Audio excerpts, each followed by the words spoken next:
Hey guys, Justin here with Rampengu Nation, and I'm currently in Myrtle Beach right now, right after the YCS. I would have released this video a little sooner before, but yeah, like I said, I just went straight to Myrtle Beach right after the YCS, so haven't had much time, so I'm borrowing like a friend's laptop right now to record this content for you guys, because I know you guys are like super curious about a lot of stuff that I couldn't go over in the deck profile on Plus One channel. By the way, you should check out their channel. I'll link it in the description if you want to get like just the in-person deck profile with Zara that I took at the YCS. But now that I have had like about a week or so, I thought I would go over like more of the in-depth card choices of why I played certain cards and why I chose not to play other cards and why certain ratios look very weird. So like, let's go over the deck real quick. We know 3 alpha, 3 zeta, 3 alpha, 3 zeta is pretty standard, and then I only did 2 gamma, 1 delta. I never wanted to open like multiples of gamma, and you don't really care about opening the names because emergency and it will become a any name. Delta is a one-up because it's more of like a utility piece, but it conflicts heavily with Pot of Prosperity. So I didn't want to have to rely on it a lot. Considered another one I wanted to play was Beta, but as Crow like started to drift out of the format like a tad bit with Callback as well, and the fact that people are mostly going to be crowing your Benton, I didn't actually care if Delta got crowed that much, and every other copy would directionally play multiples of. So that's why I only play these actual 9 names. Emergency makes sense. 2 Nova was specifically because I played 2 Fafnir. I played 2 Fafnir to make set rotation better than that because I did a ratio of 3-2-1 field spells, as you can see. And I'll go over in more detail why. So, but 2 Nova because of that, because you never want to clog. But actually, opening Fafnir Nova is better than opening 2 Nova because Fafnir can still turn into Medionis. So, 2 Nova, 1 Terraforming, because it grabs you Fafnir, which is basically Nova, or it can grab you Benton, which is in the form of Ritual Sanctuary, or it can grab you Mystic Mind, which is insane going second. So Terraforming and Set Rotations are the best cards in the deck because they're either starter cards, they are defensive cards, or they're extended cards to get to Benton pieces. You can either make it a Darkshot, a Fairy, or a going second card. Set Rotation is hands down the best card in the deck because it also outs Mystic Mind. So if you get mined, you can still like you have a main deck out that's still an engine piece, which is insane. I by far think this is the best card in the game because it gives you like starters and it also gives you Mystic Mind. I already went over Y2 Fafnir. 3 Pot of Prosperity because when you go first, you just want to see a starter, right? Or you just want to grab the piece that you're missing, like a specific name, Benton, or when you go second, you want to see Droplet or Mine. This is the only card that it can let you become a starter or a defensive card. Hence why I think it's the best pot card at the moment right now in deck second play. Yeah, so this card is the specific reason why I only played 1 Delta, like I said, because of the confliction. But what's super nice about it is that like you can pitch it off of Ritual Sanctuary if you had to use Delta earlier in the turn. Same with Mystic Mind. So let's go over like Ritual Sanctuary and like why I think this card is like super good, right? So it lets you discard like any spell card to add any light ritual monster. That part's important because it can also add Draconids. It doesn't only have to be like Benton. And it can also add a ritual spell if you want. So if you don't have access to your ritual spell, this can also turn into a ritual spell, which is nice. The second effect is kind of like what I like to call a secret effect. Because people don't know at all what this card does, but its second effect is that you can revive a light fairy by shuffling back spell cards in your graveyard into the, which by the way, this is a cost. So let's say you're getting Mystic Mind and your opponent thinks they're just gonna deck you out. All you have to do is just like properly ritual summon Benton or Natasha or Idison or so. You shuffle back the cards and then you can revive those cards because they were properly ritual summoned already. Can't do if they weren't properly ritual summoned, but that's relevant because like usually when you're getting decked out, it's usually by a couple cards. This lets you avoid getting decked out. It's similar to like the aggro system in the Therion deck. But this was the reason why set rotation was super good in the deck because it acted as the other field spell that I needed to make it more alive all the time. So this was the piece I was missing. It was either between this card or Magic Key World, which allows you to search for the Magic Key monster, but that I didn't think was as good as it becoming Benton or Ritual Spell. 3 Prep, you just want to see Benton as much as possible with your opening hand, so you can play through hand traps better. 2 Benton, the main reason I played the deck for the YCS because at 2, your deck's not susceptible to Crow anymore, and you just get to search your pieces. Idison, I played Idison specifically because against Sword Soul, you can make Beatrice and set of Vandy shortly. So this allowed you to dump Token Collector and set a Vanity's Rule, so now they have to out the ruler, but they're still under a Token Collector as well. If you don't play Ireton, there's no feasible way to do this, so unless you play like 2 ritual spells and do like a weird line. Natasha, the best going second ritual monster in the deck, and you saw 3, now you have 3 Cyber Angels to banish, so this makes this card really good in grind games. And it's how you can like literally kill your opponent under mine a lot of the time, which I'll be going over like a specific game state in the video of like where you can do that. The Beta Buster, he's there just to protect your Vantage Rule from like Dark Blue or Droplet in the form with unlocking. And then Draconids, because you needed to kill your opponent through an open board with Drytron revived off Gamma in attack position, Mabeta, and Draconids, which is exact AK.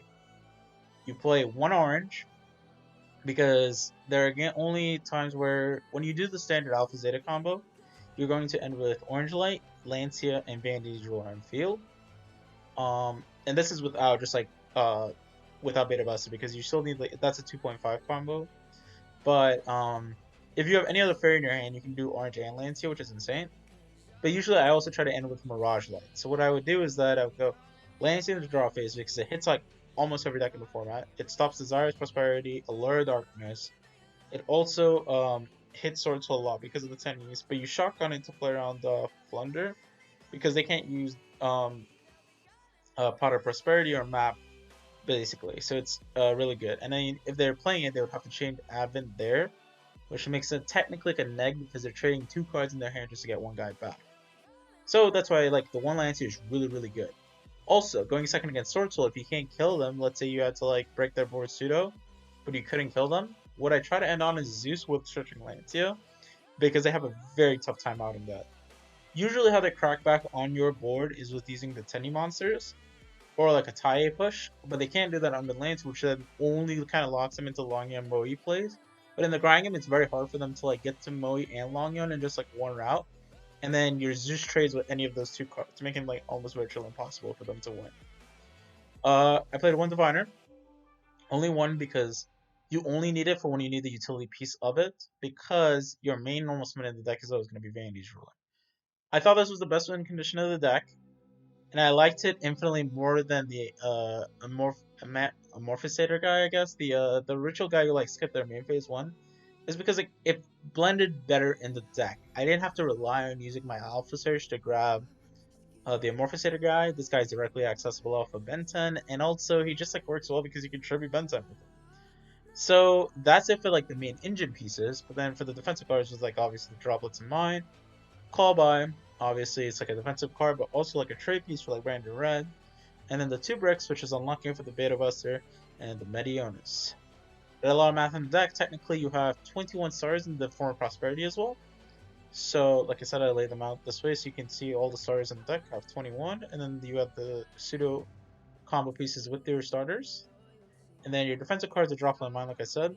But these cards also have stars and defensive cards, which is not like I said. So technically, you have 8 defensive cards. So for the side, my main concern was losing to Xiaofang, because the only way of really like effectively dealing with it is mine and Droplet, right? If you get Xiaofang game 1, all you do is just mine them. Then you just wait till you draw a Droplet, drop them, and kill them. Or when you go like but post side, you want to be able to answer more, because you would lose some more cards like Anti-Spell, because both these, well, mine specifically can't answer an Anti-Spell, but sometimes you're just using pot to get out to either of these pieces. So that's why I went heavy with Token Collector and Nib, because I favored like Sword Soul a lot. I thought it would be the first or second most represented deck, like tied with Despia, and it seemed like I made the right call on that, which was good. The 3 Droll. Droll was the only card I felt like that can hit like any combo deck as an additional card, like Nib could.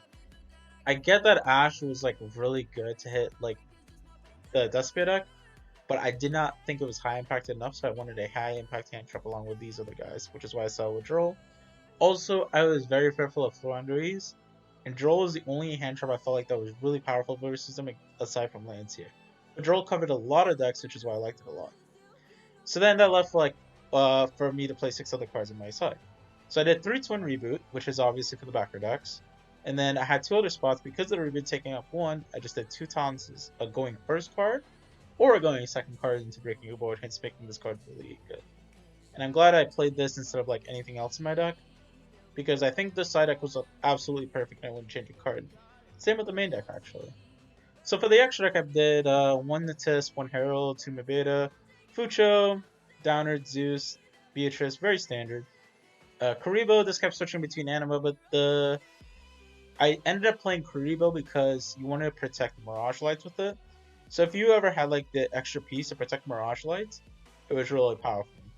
Now a lot of people don't play Mirage Lights as well, but the reason why I play it is because if your opponent has like, let's say for instance like Droplet Imperm or like Droplet Mine or some stuff like that, Mirage Light can let you beat both of those if you have the Meta Buster with the unlocking, because you just unlocking trade with the one you can't chain to, and then the Mirage chains to the other one.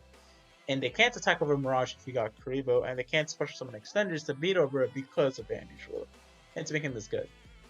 Lina, this one is the most questionable one, but there's a main purpose of why this card is super good in the deck.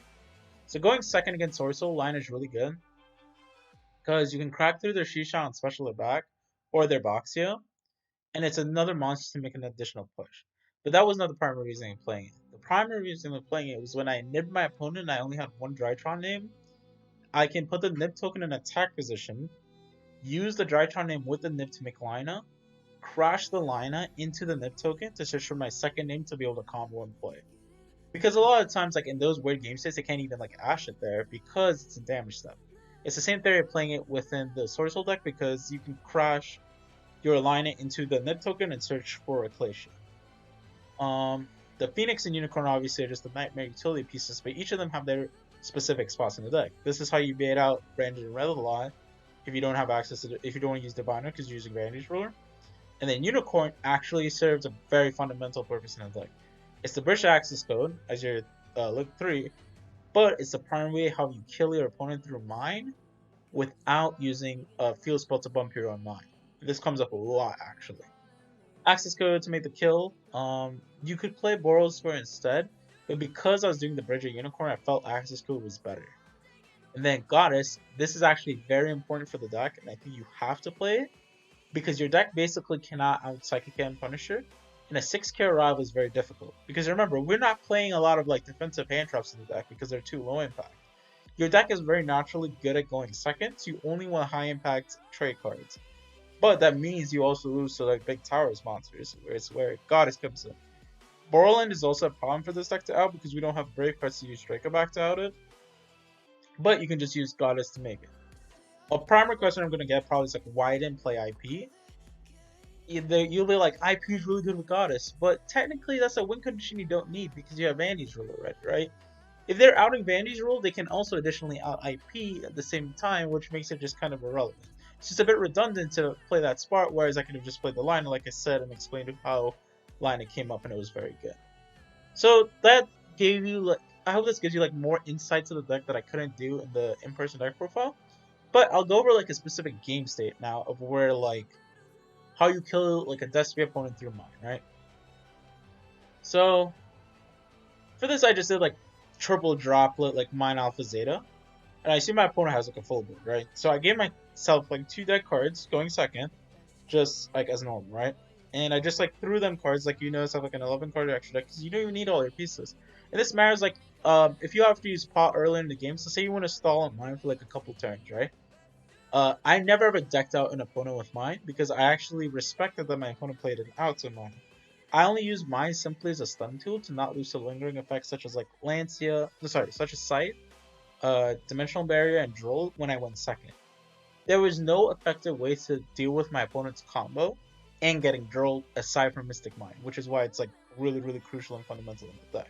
Hence why I made 3 copies with the Terraform and Set Rotation. Yes, I get the card is degenerate, but it's the only way to really like put the deck over the edge of going second in my opinion. Because you had so many field spells you can bump it off or you can turn it off like whenever or so.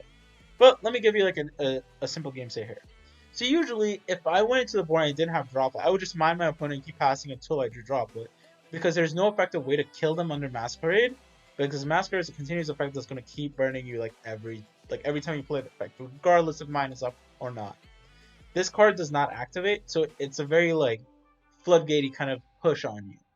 So that's where you're going to use your Droplet access mainly. Technically, like I said, you can use like Droplet to like play through other pieces. But usually in a game set where you don't like have mine droplet to get into this, where you're gonna mine them for a couple of turns, and you're gonna throw some of your Drytron pieces in the grave. So you're gonna actually have more cards in this. But this is like assuming I open this particular hand into like this board, and this is like my first turn. I'm gonna do this. So I'm just gonna show you like a quick example. So you're gonna do like your normal like drop a play. You're gonna negate the two masquerades. Obviously, like if you have an extra card, you just negate like the merge it as well, and it's completely fine. But this don't matter for like I said, like when you can do like the ruler play or not. But yeah. So we're gonna like take the 12 because we did that. Then we're gonna mine our opponent. Now they can't respond with anything basically. Hand traps you don't really care. This is really good because you can play into a board, not get drill, not get ash, not like you don't care, right? You're just gonna play Yu-Gi-Oh into their board, right? And it's gonna be like, well, you can't really kill them. That's not true because you can't. So now you're gonna use Alpha Tribute Zeta, like classic combo, 2-card combo at Benton. Then you're gonna do Zeta Tribute Benton. That's gonna add your ritual spell. The Benton's gonna trigger, and you're gonna add your fairy piece. Which here I'm gonna use ruler going second because I'm assuming like I don't know, like they got like brand new or some kind of special summoning effect, right? But like this is kind of relevant because you can technically just use Diviner to pop like Brandon Red going second because you can use the normal to Diviner, use the effects and the test, pop the Brandon Red. They would have to chain it to make Chimera to pop mine, but you just make them beta first, then you Diviner. If they go chain Brandon Red, they still have 3 monsters, they can't pop your mine, and then you forced it out, basically. But like I said, I'm just playing into an open board, just assuming, like, whatever, right? So now we're going to turn those two into Mabeta. Mabeta is going to dump our Gamma. This makes sense, pretty standard. Ritual's full effect, revives, some like Fenta. So now we're soloing 2 to 3, then we're going to use Medionis Bounce Back. We're not burning because we negated the Masquerades. And now this is at 1,000, that's irrelevant. So now we're going to tribute both for ruler because we have a normal summon. We're gonna trigger Benton to have Benton here. Then we're this matters because you want 2 Cyber Angels in grave for your Natasha to kill them. So you're gonna use now Gamma, tributing the Benton from the hand, reviving Zeta. I always revive Zeta because it's the worst one once you get your ritual spell out the deck, and you want to keep the Gamma in your graveyard. So this is like relevant. You always want to try to revive like the worst Tritron off the Gamma, which is just Zeta. So now, yeah, just for there, the Benton triggers. Now you're gonna add Natasha, and then you're gonna use Medionis again, tribute up that guy, summon out Natasha from your hand. Natasha can gain you some life. Like I said, they can't Brandon Red here even so, but usually if they got Brandon Red, you're just gonna go for the Diviner out, like I said, and use the Natis to pop it under the mine. They can't like, even if they chain it, like and they summon anything, like it's gonna be irrelevant because you would have 2 monsters even to make Chimera. They can't pop mine, like I said. So now you're gonna turn those 2 into like any generic link 2. I just like to just throw the line in here. And then what we're going to do is use our Natasha, banish, take the Jade, right? So now they can use the Dragus the Belly here and negate like that ruler, but that doesn't matter. Like it really doesn't. Like I said, if you have like the 3rd card to pitch for Droplet, you're going to just negate the other one. So whichever one you're not taking is the one you're going to negate with the Droplet. That way they can't just interact with you under the mine. Because then you can just use the test, like I said, to pop the Brandon Red, or you can keep the ruler like not negated, so they can't revive anybody like Snow or Masquerade. So, because the hair they would have to Snow or so, but that's like I said doesn't matter because you don't care that you're using mine. And like obviously you can out your Mystic Mine with the field spells, but I'm showing you what to do if you can't do that. So, we're gonna link off. I only put the counter on the ruler because I assume they're just gonna try to blind negate it, but like I said, doesn't matter. So now we're going to turn those 2 into Unicorn. Now, remember, the Jade is on our side. We both have 3 monsters, so I can use monster effects again. And we're going to use the Unicorn now to spin our own mine back into the deck. Now, this allows us to kill our opponent. But their main like interactive effects now are just like too late now because we've already established so many cards. And we don't care about anything else at this point because we're just going to kill them. We're going to use Natasha. Natasha's going to take Predaplan guy, because remember, he's not negated, he's at 27. So we're going to turn those 2 guys into attack mode, and then we're going to turn our Unicorn and Natasha into access code. We're going to use the Dark and Light dudes from our grave, the Lynx, which is the line in the Unicorn, and pop the 2 Masquerades. I can't like do it in the solo mode really, so I'm trying to like explain it as I go. This token here is the Predaplant, and this token is the Jade and attack mode. I just put them in front of them so you can see them. And then the access code is going to pop the Masquerades. And so basically now they have no monsters, right? You're going to be like, oh, well, can't they just revive Masquerade and block an attack? Well, no they can't because even if they block one of your attacks, they're still dead, right? No matter what they block. Because let's assume they block the highest attack monster you have, which is the access code. You still have 25, 27, 30,000, which is 82. Like I said, this is like the most simplified game state I can show you how to kill your opponent through mind. But there's like other points where like you're gonna have extra cards. Like I can go like emergency, then chain drop with Syndos, and then I can negate 3, or I can go like put a bunch of directions of great because I'm mining for a few turns and then do that. This also like matters a lot if I get like shifted and wind statured against Splendid, because my round 11 opponent was playing Thunder. He shifted and summoned statue at me, and the only reason I won was because I went mine. So we passed for like a good few turns until I drew Droplet or so. But he actually had an out, which is in the form of Advent. So he attributed the statue up for Avian, and he was going to wait till my end phase to use the Advent, so then it out of my mind. But the minute he got rid of the statue, I was like, okay, I can play now. And then I just Zeus, Search Lancer, Orange on him, and he couldn't play the next turn. So, as I said, mine is not used as a form of just stalling the game state completely out and just decking out your opponent. You're using it as a tool to help break the board and kill your opponent, or just play through very like lingering effects that make it to where you can't physically play the game. Hence why like I made it, like I said. But yeah, this is just one application. Like I said, we can kill your opponent with it.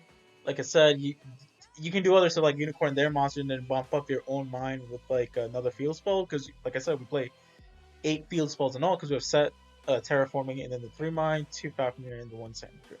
Hopefully this gives more insights to some of my card choices. And if you guys have like any questions, just put down in the comments. I'm gonna probably go through a couple of combos with where Sanctuary and Metabuster came up in the deck, where it's good. So this is Justin with Rampengu Nation, and hopefully this was helpful and informative. And see you guys.